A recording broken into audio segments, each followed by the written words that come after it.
പിതാവിൻ്റെയും പുത്രൻ്റെയും പരിശുദ്ധാത്മാവിൻ്റെയും നാമത്തിൽ ആമേൻ. ഈശോയിൽ സ്നേഹമുള്ള മാതാപിതാക്കളെ, സഹോദരി സഹോദരന്മാരെ, പ്രിയ കുഞ്ഞുമക്കളെ, നമ്മുടെ രക്ഷകനും നാഥനുമായ കർത്താവായ യേശുക്രിസ്തുവിൻ്റെ കൃപയും സമാധാനവും എല്ലാവർക്കും ആശംസിക്കുകയും പ്രാർത്ഥിക്കുകയും ചെയ്യുന്നു. ഇന്ന് നമ്മൾ ചിന്തിക്കാൻ പോകുന്ന വിഷയം, ആരാണ് ക്രിസ്തു, ആരാണ് കർത്താവ്, ആരാണ് ദൈവം? നമ്മൾ ചിന്തിക്കാൻ എടുക്കുന്ന വചനഭാഗം ബൈബിളിലത്തെ അപ്പസ്തോല പ്രവർത്തനം 17-ാം അധ്യായം 3-ാം വാക്യമാണ്.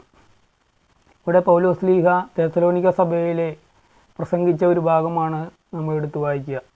ഞാൻ വായിക്കാം. അവിടെ യഹൂദരുടെ ഒരു സിനഗോഗ് ഉണ്ടായിരുന്നു. പൗലോസ് പതിവനുസരിച്ച് വിശുദ്ധ ഗ്രന്ഥത്തെ ആധാരമാക്കി അവരോട് സംവാദത്തിൽ ഏർപ്പെട്ടു. 3-ാമത്തെ വചനം, ക്രിസ്തു പീഡനം സഹിക്കുകയും മരിച്ചവരിൽ നിന്ന് ഉയർത്തെഴുന്നേൽക്കുകയും ചെയ്യുക ആവശ്യമായിരുന്നുവെന്ന് അവൻ വിശദീകരിക്കുകയും തെളിയിക്കുകയും ചെയ്തു. അവൻ പറഞ്ഞു, ഞാൻ നിങ്ങളുടെ മുമ്പിൽ പ്രഘോഷിക്കുന്ന യേശു തന്നെയാണ് ക്രിസ്തു. പ്രസ്തലോൺ. സ്നേഹമുള്ളവരെ, നമുക്കിപ്പോൾ കാണാൻ സാധിക്കും ആരാണ് ക്രിസ്തു എന്ന്. കർത്താവായ യേശു ക്രിസ്തുവാണ് ക്രിസ്തു.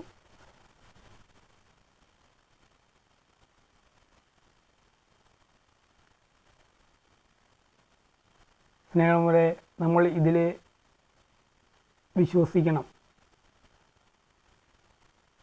ലൂക്കാ സുവിശേഷത്തിൽ പറയുന്നുണ്ട്, ഭയപ്പെടേണ്ട. ഇവിടെ നമുക്ക് കാണാം, ദൂതൻ വന്ന് പറയുന്നൊരു ഭാഗമാണത്.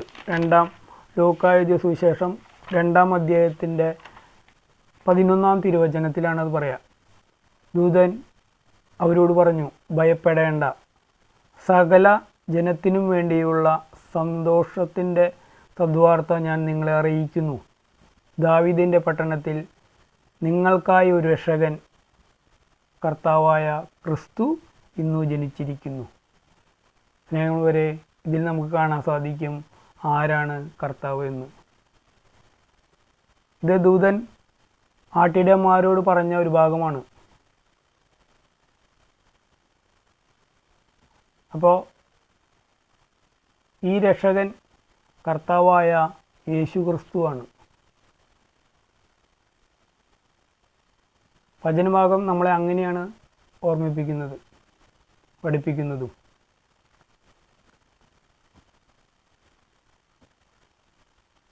അതുകൊണ്ട് നമ്മുടെ ജീവിതത്തിൽ കർത്താവ് നമ്മുടെ രക്ഷകനും നാഥനുമായ യേശു ക്രിസ്തുവാണ്. അടുത്തതായി നമ്മൾ ചിന്തിക്കാൻ പോകുന്നത്, ആരാണ് ദൈവം?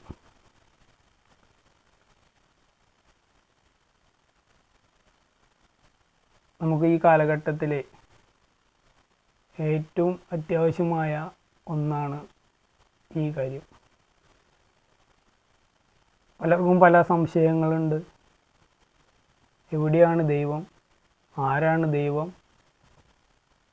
സ്നേഹമുള്ളവരെ, വിശുദ്ധ ഗ്രന്ഥം നമ്മളെ പഠിപ്പിക്കുന്നത് എന്താണെന്ന് നമുക്ക് നോക്കാം. ഏശയ്യാ പ്രവാചകൻ്റെ പുസ്തകം 43-ാം അധ്യായത്തിൽ കാണാം. 10-ാം തിരുവചനം ഒന്ന് വായിക്കാം. കർത്താവ് അരുൾ ചെയ്യുന്നു, നിങ്ങൾ എൻ്റെ സാക്ഷികളാണ്. എന്നെ അറിഞ്ഞു വിശ്വസിക്കാനും ഞാനാണു ദൈവമെന്ന് ഗ്രഹിക്കാനും ഞാൻ തിരഞ്ഞെടുത്ത എൻ്റെ ദാസൻ എന്നാണ് വചനഭാഗം. സ്നേഹമുള്ളവരെ, ഞാനൊന്ന് വായിക്കാം.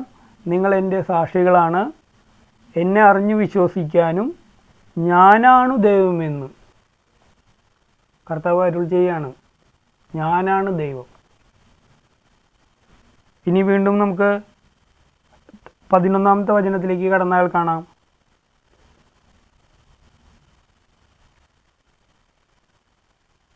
ഞാൻ അതെ, ഞാൻ തന്നെയാണ് കർത്താവ്, ഞാനല്ലാതെ മറ്റൊരു രക്ഷകനില്ല. ഇനി നമുക്ക് 13-ാമത്തെ വചനത്തിലേക്ക് കടക്കുമ്പോൾ കാണാം, കർത്താവ് അരുളി ചെയ്യുന്നു, നിങ്ങൾ എൻ്റെ സാക്ഷികളാണ്, ഞാനാണ് ദൈവം. വചനഭാഗം നമ്മളെ പഠിപ്പിക്കുന്നതാണ്. വിശുദ്ധ ഗ്രന്ഥത്തിൽ പറയുന്നതാണ്, ഞാനാണ് ദൈവം.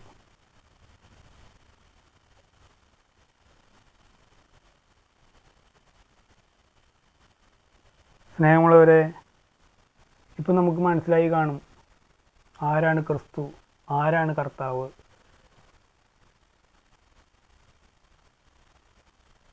ഇവിടെ നമുക്ക് 44-ാമത്തെ അധ്യായത്തിൽ ഒന്ന് ചിന്തിച്ചാൽ ഒരു വട്ടോടി കാണാൻ സാധിക്കും. 6-ാമത്തെ തിരുവചനത്തിൽ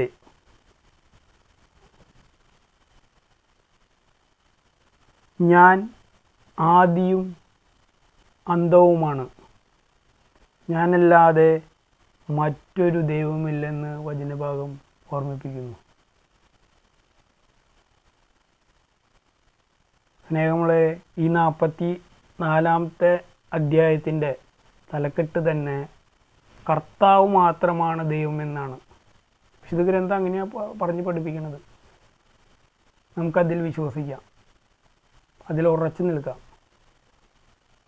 നമ്മുടെ ദൈവം കർത്താവായ യേശു ക്രിസ്തുവാണെന്ന് നമുക്ക് വിശ്വസിച്ച് നിൽക്കാം. അങ്ങനെയാണ് നമ്മുടെ ബൈബിൾ വിശുദ്ധ ഗ്രന്ഥം നമ്മളെ പഠിപ്പിക്കുന്നത്. ഈ കാലഘട്ടത്തിൽ ഞാനിപ്പോൾ അടുത്ത് അറിഞ്ഞ ഒരു കാര്യമാണ്, നമ്മുടെ പള്ളികളിൽ കുട്ടികളിൽ എടുത്ത് ചോദിക്കുമ്പോൾ അവരെടുത്ത് ചോദിച്ച ഒരു ചോദ്യമാണ്, ആരാണ് ദൈവം? പലർക്കും അറിയുന്നില്ല ആരാണ് ദൈവം, എവിടെയാണ് ദൈവം.